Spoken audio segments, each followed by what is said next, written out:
প্রায় ১৩ বছর পর একটা জায়গা থেকে ডাক এসেছে, তো সেখানে আমরা যাব। তার আগে দিশাকে স্কুলে দিয়ে আসি, কারণ ওর স্কুলের আজকে অনেক প্রজেক্ট ছিল। তো ওকে নিয়ে আমি স্কুলে গিয়েছিলাম।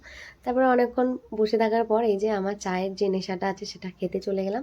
আর এখানে পাশেই ও শুভজিৎ একটা ওর কাজে আমি এসেছিল। সকালে এসেছি।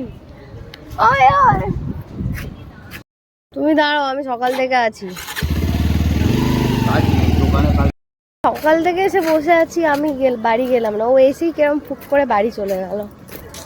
এই যে দিশার ছুটি হয়ে গেছে, আর দিশার তখনও টিফিন দিয়েছিলাম, সেটাও খাইনি। তারপরে দিশাকে আখের রস খাইয়ে বাড়িতে চলে এলাম।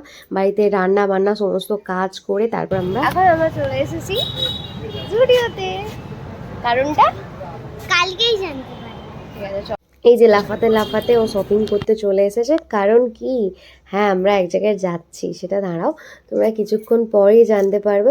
তো চলো আগে জিনিসপত্রগুলো নেওয়া যাক। এই যে দিশা ঘুরে ঘুরে সমস্ত ওর জিনিসপত্র নিয়ে নিল। তারপরে আমরা চলে এলাম সেনকো গোল্ডে। এখানে আমার কিছু একটা কাজ ছিল, তো সেটাও নিয়ে নিলাম। নিয়ে ফুচকার দোকানে চলে এসেছি। ওখানে এত ভিড় ছিল, ওকে খাইয়ে তারপরে আমাদের আর একটা কাজ ছিল, সেটা করে দিশাকে নিয়ে একদম চলে এসেছি ওর ডান্স ক্লাসে।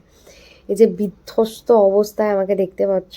তো তারপরে এখানে একটু বসার পর আমার মনে হলো না, গোপালের জন্য জিনিসপত্রগুলোও নিতে হবে।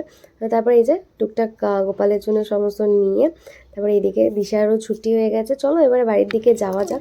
তখন মনে হয় 10টার মতন বাজে। ঝুড়ি নিলাম, তো তারপরে বাড়ি চলে এলাম। দেখা হচ্ছে আমার অন্য কোনো ভিডিওতে। ততক্ষণ সঙ্গে থাকো, সাথে থাকো, টাটা।